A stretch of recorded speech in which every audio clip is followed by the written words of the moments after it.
without goals are just dreams. Reggie Jackson struck out 2,600 times in his career, the most in the history of baseball. But you don't hear about the strikeouts. People remember the home runs. Fall forward. Thomas Edison conducted 1,000 failed experiments. Did you know that? I didn't know that. Because the 1,001st was the light bulb. Fall forward.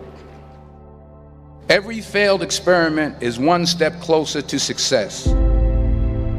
You've got to take risks, and I'm sure you've probably heard that before, but I want to talk to you about why that's so important.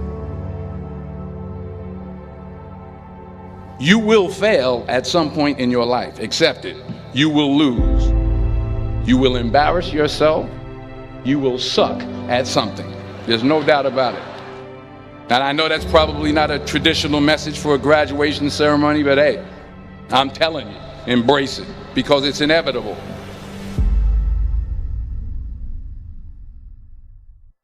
In the acting business, you fail all the time. Early on in my career, I auditioned for a part in a Broadway musical. Perfect role for me, I thought, except for the fact that I can't sing. I didn't get the job. But here's the thing. I didn't quit. I didn't fall back. I walked out of there to prepare for the next audition, and the next audition, and the next audition. I prayed. I prayed. And I prayed. But I continued to fail, and fail, and fail. But it didn't matter, because you know what? There's an old saying, you hang around the barbershop long enough, sooner or later you're going to get a haircut.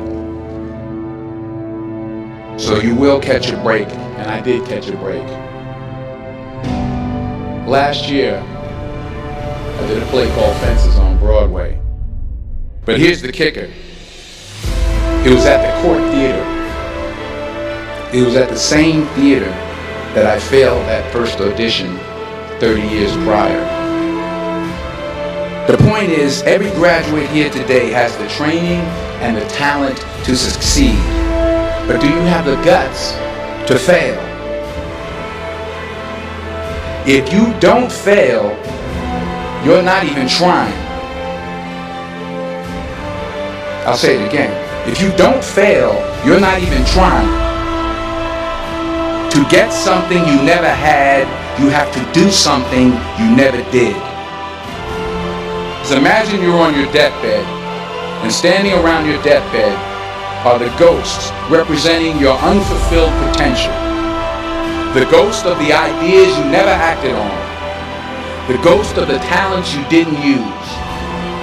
And they're standing around your bed, angry, disappointed, and upset.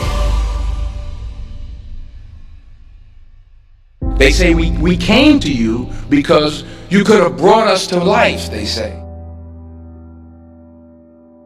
And now we have to go to the grave together.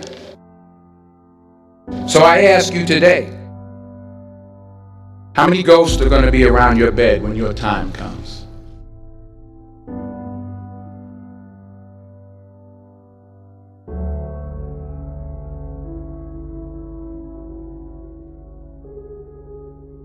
I just got back from South Africa. It's a beautiful country, but there are places there with terrible poverty that need help. And Africa is just the tip of the iceberg. The Middle East needs your help. Japan needs your help. Alabama needs your help. Tennessee needs your help. Louisiana needs your help. Philadelphia needs your help.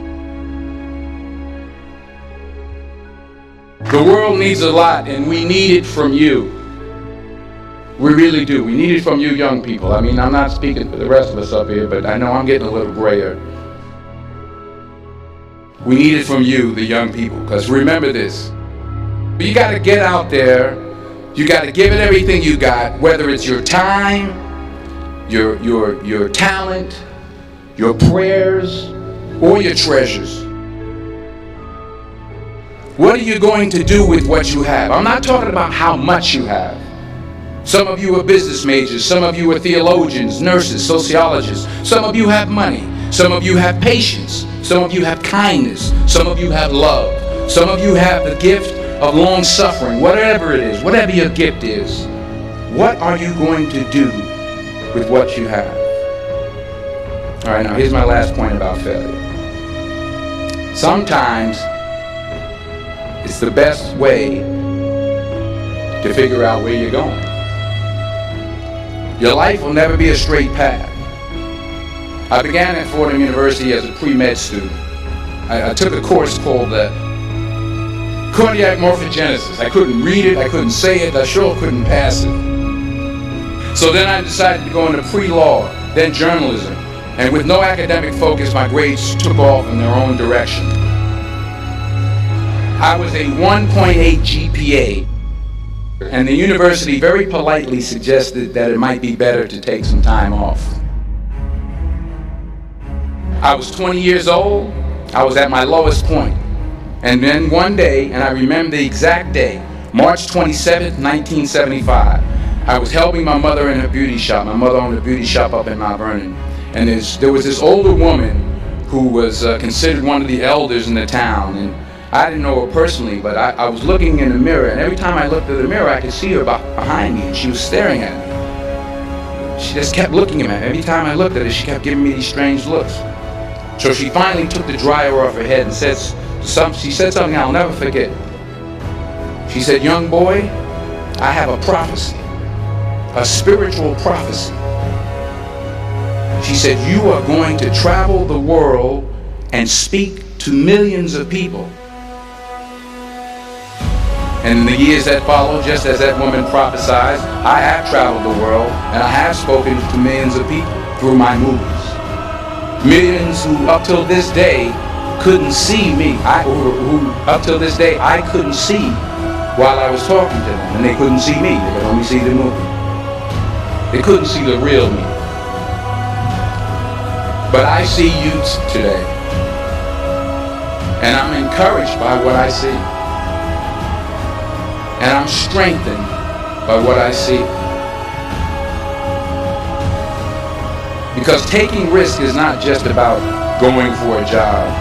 It's also about knowing what you know and what you don't know. It's about being open to people and to ideas.